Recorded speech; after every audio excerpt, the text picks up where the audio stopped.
Қара шаңырақ ауылға қамқорлық қажет. Әлеуметтік кәсіпкерлік корпорациялар бизнестің дамуына кедергі келтіре бере ме? Алдағы минуттарда осы аптадағы мәжіліс отырысында Ақ Жол фракциясының депутаттары жолдаған сауалдарды тарқатып айтамыз.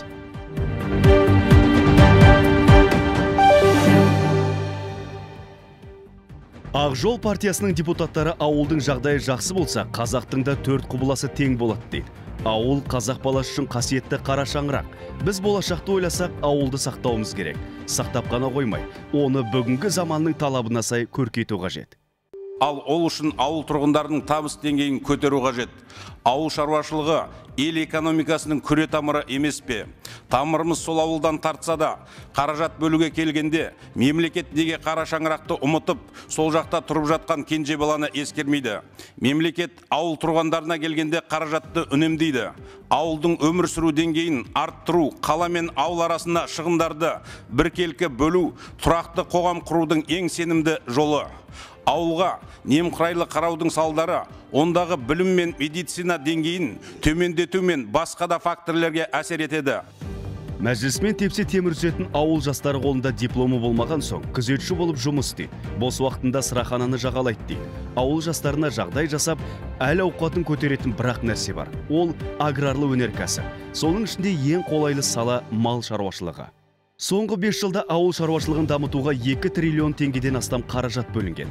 Алайда субсидия қанша өссе де, бұл салада ауыз толтырып айтатындай өзгеріс болмады. Субсидия түпкі иесіне жетпей, орта жолда талан-таражға түсіп кетеді. Мысалы, 2 триллионның 3/1 бөлігі банктердің пайыздарын төмендететін субсидиялар. Оны агроөнеркәсіпке қосады.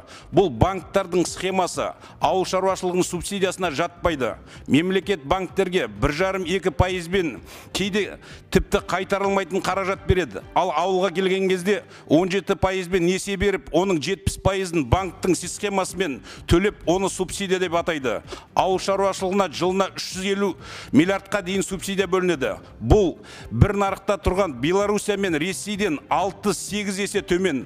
Осы субсидия 83 мың субъектке бөлінеді. Неге біз мемлекеттің ақшасын банктерге арзанға беріп, олардан қымбатқа алып, оған тағда субсидия береміз? Мен оны түсінбеймін. Бұның барлығы қазынадан ақша ұрлауға жасап жатқан схемалар.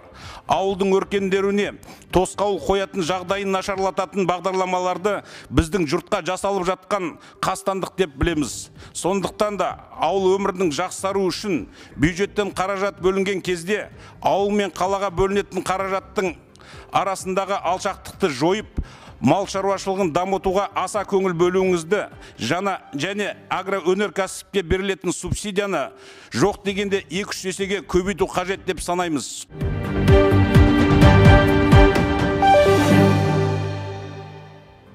Квази-мемлекеттік секторды реттеу бойынша үнемі бастама көтеріп жүрген Ақ Жол фракциясы СПК-ның жұмысына наразы кәсіпкерлерден арыз шағымын тағы да үкіметке ұсынды. Биыл мемлекет басшысы Қасым-Жомарт Тоқаев квази-мемлекеттік сектордың жұмысын қатаң сынға алды. Мысал ретінде, Самұрық-қазына қорының жұмысы ашық және функционалды болу керектігін айтып, болмаса бұл қормен қош айтысуға дайын екендігін білдірді. Самұрық-қазына қорының аймақтардағы көлеңкесі болып табылатын және жергілікті даму институты деп есептелетін СПК туралы нақтырақ тоқтауды жөн көрдік. Естеріңізге сала кетейік, СПК мемлекет пен бизнестің әріптестігі және өңірдің әлеуметтік экономикасын дамыту үшін үкіметтің 2012 жылғы қаулысымен бекітіліп құрылған болатын. Үкімет корпорация туралы заң жобасын 2008 жылы парламентке енгізіп, мәжілісте қызыл талқылау бастағаннан кейін кері қайтарып алған болатын. Яғни, СПК-ның қызметі бүгінге дейін заңмен реттелмеген. Сондықтан бұл корпорация бүгінгі күнде ешқандай ортақ ережесіз құрылым. Әрбір акимат оны өзінше қолдануда. Шын мәнінде бұл мекеме делдалдың рөлін атқарады. Олардың не жоба менеджері, не мемлекет өкілі, не кәсіпкерлер екені түсініксіз. Сонымен қатар корпорация тарапынан халық тұтынатын өмірлік маңызы бар тауарлардың бағасын төмендету мәселесінде немқұрайлық, яғни өз мақсаттары мен міндеттерін орындамау және тиісінше жүзеге асырмау байқалады. Нәтижесінде жергілікті бюджет қана емес, кәсіпкерлік субъектілері және халықтың әлеуметтік осал топтары зардап шегуде.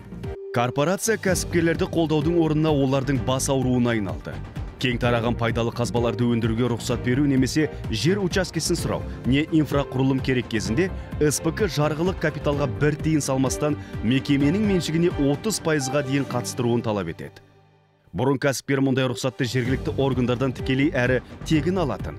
Тегін қолдаудың орнына меншігін талап ететін мекеменің қызметі кәсіпкерлікке қолдау ма әлде тонау ма дейді депутат. Мемлекеттік органдар корпорацияны коррупция құралы ретінде пайдалануға мүмкіндік беріп отыр. СПК-ның қызметінде барлық көрсетілген кемшіліктер тиісті органдар тарапынан нақты бақылау болмауының нәтижесі деп білеміз. Негізінде шағын және орта бизнестің дамуын қолдамасақ, мемлекеттің экономикасының дамуы және жаппай жұмыспен қамтамасыз ету сияқты міндеттер жайлы айту қиын. Жоғарыда айтылғандарды байланысты Ақжол депутаттық фракциясы келесіні талап етеді. Өңірдегі СПК-лардың мақсаты мен рөлін айқындау қажет. Дәл осы түрде қала берсе, бұл ұйым бизнесті дамытуға кедергі, сондықтан оларды таратуға жататын тиімсіз институт деп тану керек.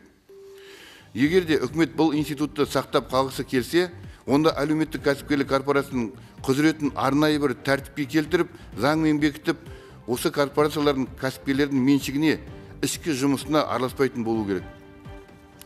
Жергілікті мемлекеттік басқару және өзін-өзі басқару туралы заң аясында СПК-ны қаржыландыру, қаражаты мен қызметі үшін есеп беруін, тиімділігін қадағалауда жергілікті мәслихаттарға жүктеу. СПК-ның табатын табысы болса, оны толығымен жергілікті бюджетке салып, қоғам үшін ашық түрде пайдалану қажет. Әсіресе топ менеджерлердің жалақысы, сыйақысы, бонустары мен офис көліктерінде мәслихат бекіту керек деп санаймыз.